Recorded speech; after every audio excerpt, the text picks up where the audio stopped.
Alkisah di suatu pagi, seorang laki-laki pergi berburu mencari rezeki yang halal. Namun, sampai hampir malam, dia belum mendapatkan satupun binatang buruan. Lalu ia berdoa sepenuh hati, "Ya Allah, anak-anakku menunggu kelaparan di rumah. Berilah aku seekor binatang buruan." Tidak lama setelah doanya selesai ia panjatkan, Allah memberikannya rezeki. Jala yang dibawa pemburu itu mengenai seekor ikan yang sangat besar. Ia pun bersyukur kepada Allah dan pulang ke rumah dengan penuh bahagia. Di tengah perjalanan pulang, ia bertemu dengan kelompok raja yang hendak berburu juga. Raja heran dan takjub luar biasa melihat ikan yang begitu besar yang dibawa oleh pemburu itu. Lalu ia menyuruh pengawal untuk mengambil paksa dari tangan sang pemburu. Kemudian sang raja membawa ikan itu pulang ke istana dengan bahagia. Ketika sampai di istana, ia mengeluarkan ikan itu sambil tertawa ria. Tiba-tiba ikan itu menggigit jarinya dan mengakibatkan badannya jadi panas dingin sehingga malam itu raja tidak dapat tidur. Seluruh dokter didatangkan untuk mengobati sakitnya.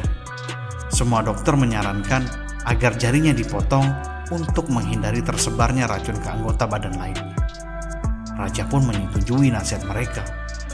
Namun, setelah jarinya dipotong, ia tetap tidak dapat istirahat karena ternyata racun itu telah menyebar ke anggota tubuh lainnya.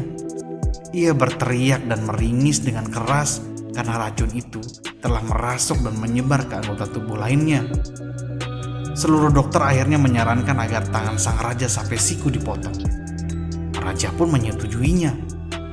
Setelah tangannya dipotong, sakit jasmaninya kini telah hilang.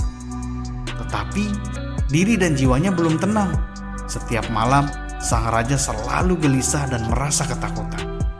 Semua dokter akhirnya menyarankan agar raja dibawa ke seorang dokter jiwa.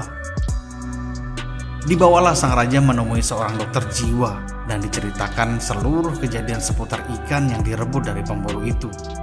Mendengar itu, dokter jiwa tersebut berkata, "Jiwa Tuan tetap tidak akan tenang selamanya sampai pemburu itu memaafkan dosa dan kesalahan yang telah Tuan perbuat." Sang raja langsung memerintahkan pengawalnya untuk mencari si pemburu. Setelah berhasil bertemu dengan si pemburu, raja menceritakan kejadian yang dialaminya dan dia memohon agar si pemburu memaafkan semua kesalahannya. Si pemburu pun memaafkannya dan keduanya saling berjabat tangan. Sang raja penasaran, ingin mengetahui apa yang dikatakan si pemburu ketika raja mengambil paksa ikan itu. Dia bertanya, "Wahai pemburu, apa yang kau katakan ketika prajuritku merampas ikanmu itu?" Pemburu itu menjawab, "Aku hanya mengatakan, ya Allah, sesungguhnya dia telah menampakkan kekuatannya kepadaku. Perlihatkanlah kekuatanmu kepadanya." Dari kisah ini kita menyimpulkan bahwa sesungguhnya doa orang teraniaya sangatlah mustajab. Maka berhati-hatilah dalam bertindak.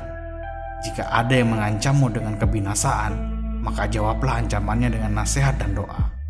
Sesungguhnya doa lebih kuat dari senjata apapun.